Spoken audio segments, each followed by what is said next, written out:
รางวัลเลข6โตวเลขที่ออกได้แก่ หมายเลข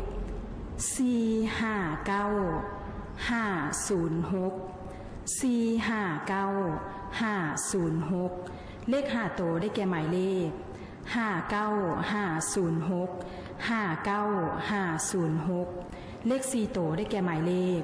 9506 9506เลข3โตวได้แก่หมายเลข506 506เลข2โตวได้แก่หมายเลข0606เลข1ตัวท้ายได้แก่หมายเลข6หมายเลข6